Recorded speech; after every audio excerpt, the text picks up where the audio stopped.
Salut les amis, on est le samedi 2 juillet 2022, il est 8 heures du matin et on commence sur le terrain de la mini forêt jardin parce que je voulais vous montrer un abricotier qui est rentré en production pour la première fois cette année.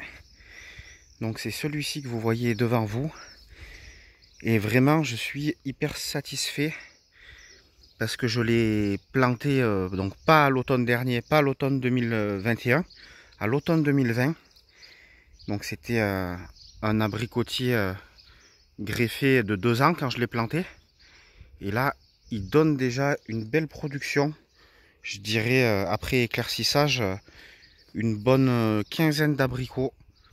Variété tardive de thym de la pépinière Frédéric Cochet à Aubenas. Et vraiment hyper satisfait du résultat et de la qualité gustative de ces abricots.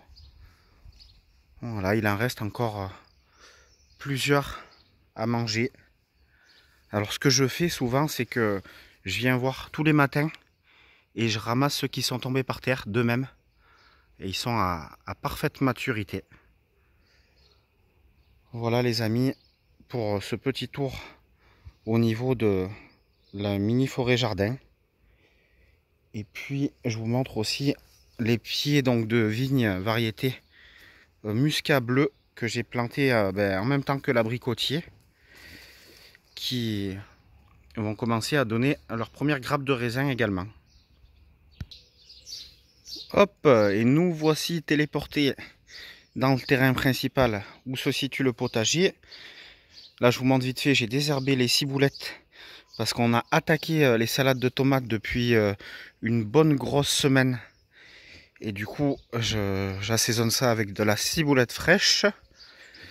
Voilà, et aujourd'hui je voulais vous montrer mes nouvelles toilettes sèches. Donc je vous avais déjà expliqué dans des précédentes vidéos que j'avais un projet de construire des toilettes sèches à cet endroit-là, donc juste à côté de la cabane de jardin. Bon, pour l'instant, il y a du bois de chauffage qui est stocké là, mais le projet, voilà, c'était de construire une toute petite pièce couverte, histoire d'être au sec et à l'abri, pour y installer une toilette sèche. Sauf que j'ai eu une opportunité lors d'une brocante sur la commune et je vous présente en exclusivité mondiale mes nouvelles toilettes sèches. Voilà, du coup je les ai installées dans la cabane de jardin. Voilà, je m'excuse pour le bazar, c'est un peu stocké un peu en bazar, mais voilà, au moins vous voyez la réalité des choses. Donc voici cette merveilleuse technologie qui permet de créer un espace sanitaire sans avoir besoin de le raccorder à l'eau ou à l'électricité ou à quoi que ce soit d'autre. Donc c'est ce qu'on appelle du low-tech. Voilà l'espace. Ici est une porte dans laquelle je mets un seau. Donc bien sûr, ne pas oublier le seau. Je mets le seau, je ferme la porte. Et voilà, c'est opérationnel. Et puis ensuite, une fois que les besoins sont faits, je peux bien sûr refermer ici. Bon ben j'enlève le seau à chaque fois. Et puis voilà, donc vraiment hyper content. Pas besoin de construire un nouvel abri, ça va rester tel que. Donc oui, information importante, donc ça c'est du matériel ancien que j'ai trouvé à la brocante pour le prix de 10 €, sans négociation du prix. Je payais ça 10 €, voilà, je trouvais que c'était plus que correct. Et donc ça me permet, voilà, de faire les besoins directement au potager, sans retourner à la maison, sans consommer d'eau potable. C'est impeccable. Voilà, je vous montre. Je m'assois et je vous montre la vue que j'ai directement sur le potager. Donc ça, c'est vraiment sympa. Je pense qu'il y a pire comme vue. Avec le rosier juste en face. Voilà les amis pour les nouvelles toilettes sèches. Alors vous allez me demander certainement qu'est-ce que je fais des matières qui sont récupérés. Donc je pourrais le composter dans un composteur pendant 1 an ou 2 et puis ensuite récupérer l'humus qui a été créé par le processus de compostage pour fertiliser des plantes, des légumes, des arbres fruitiers. Bon, j'avoue que la quantité de matière est, je pense, pas suffisamment importante pour justifier un composteur. Donc ce que je fais ce qu'on appelle du compostage à froid, c'est-à-dire que je prends mon seau, je mets de l'eau, je prends un peu d'eau ici pour, voilà, pour diluer un peu le tout. Donc ça se dilue super bien.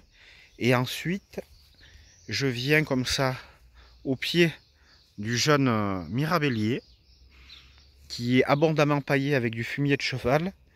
Et donc je viens dans le paillage, j'écarte un tout petit peu le paillage, je verse le seau, je referme le paillage et voilà, c'est fait, c'est hyper rapide. Il n'y a aucune odeur, absolument aucune odeur parce que tout est intégré dans le sol assez rapidement et c'est protégé par le paillage, donc il n'y a absolument aucune odeur et je pense que l'arbre va bénéficier à la fois de l'apport en eau et puis en matière organique, quoi. Donc c'est vraiment super sympa. Hyper content de mon investissement de 10 €. Alors voilà les amis, sur ces sur ce dernier plan de vigne là qui me reste ici, ça fait 2 ans que j'avais pas de production parce que ça a attrapé la maladie. Et là cette année, donc j'étais un peu désespéré d'avoir des raisins sur ce pied de vigne là. C'est la variété, une variété classique de raisin de table appelée Chasselas. Et du coup, eh bien, pour pas rester sur un échec, chaque année je plante une nouvelle variété, à peu près 3 plants de vigne d'une nouvelle variété, des variétés plus résistantes aux maladies. Notamment j'ai planté du muscat bleu il y a 2 automnes, et l'automne dernier j'ai planté du Isabelle. Voilà, mais là je suis agréablement surpris parce que cette année, pour l'instant, il n'y a pas la maladie et c'est plein de raisins.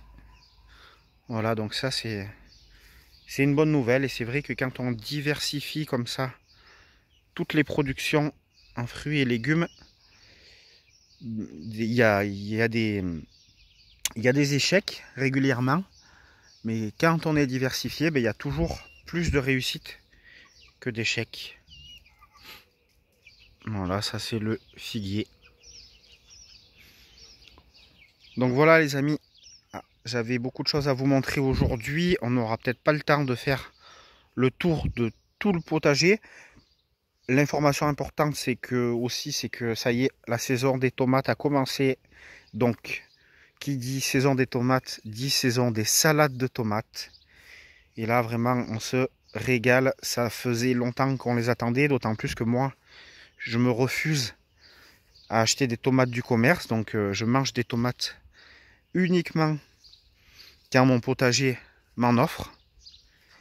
Donc ça y est, là c'est le début de la saison des tomates. J'ai fait une première récolte de 4 kg sur ces plants ici là. Et puis après ça va s'enchaîner normalement. Là on voit les jolis plants de basilic. Après ça va s'enchaîner sur la partie là-bas aussi qui commence à rentrer en production. Et puis sur la partie là-bas au fond aussi, on ira voir vite fait. Donc dans la dernière vidéo, je m'étais promis de mettre en place le goutte à goutte, mais il y a eu d'excellentes nouvelles qui sont arrivées depuis, puisque on a eu plusieurs orages. Alors c'était pas des quantités d'eau énormes, c'était de l'ordre de 10 à 20 mm à chaque fois, mais vu que ça s'est reproduit 3 ou 4 fois, du coup ça a quand même permis de soulager énormément le sol, et donc ça rendait un peu moins urgent l'installation du goutte à goutte.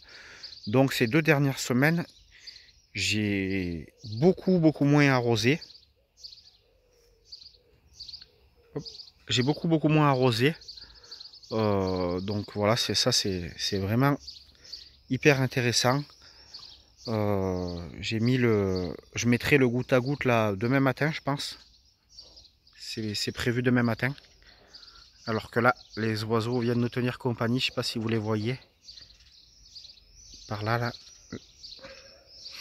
Voilà, d'où l'intérêt d'avoir des arbres aussi.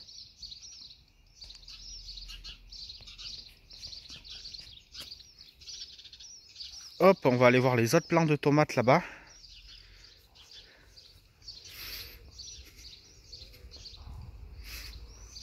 Hop, les concombres aussi, il y a eu déjà des belles récoltes de concombres. Là, il y a le premier semis et là, le deuxième semis. Et puis là-bas, c'est le premier semis de haricots. Et ça, c'est le deuxième semis.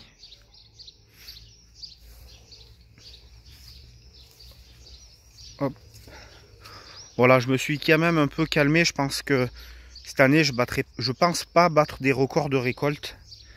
Je me suis quand même un peu calmé sur les quantités parce que l'objectif à la base de tout ça, c'était d'être autonome en légumes. Bon, maintenant, c'est aussi d'être autonome en fruits. Et l'objectif, en fait, pour un couple de 2 personnes, il est largement atteint. On n'achète aucun légume.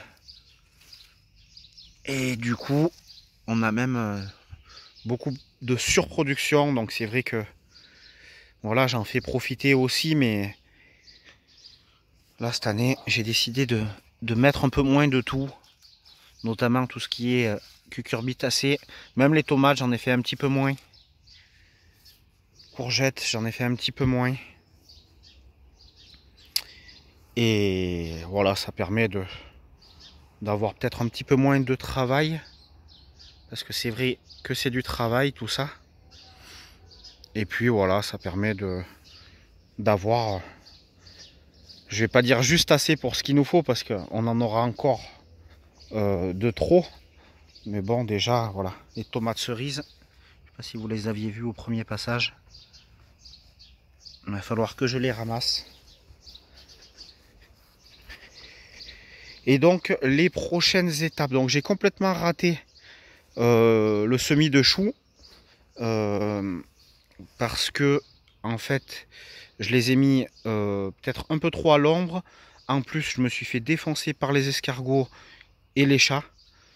Donc, c'est pas grave. Ce que je vais faire, les semis de choux sont ratés. Je crois que c'est la première fois que ça m'arrive. C'est pas grave. J'achèterai les plants chez le petit producteur, prêt à repiquer. Et je repiquerai ça dans le potager. Il n'y a aucun souci. Voilà. Les oignons sont prêts à ramasser également. Donc là, j'ai du taf aussi. Et puis, voilà. Prochaine étape. Dans la semaine là, le repiquage des choux avec pour objectif que ce soit prêt, tout ça à l'automne, prêt à consommer à l'automne. Voilà les amis, je vous souhaite un excellent dimanche et à bientôt pour une prochaine vidéo.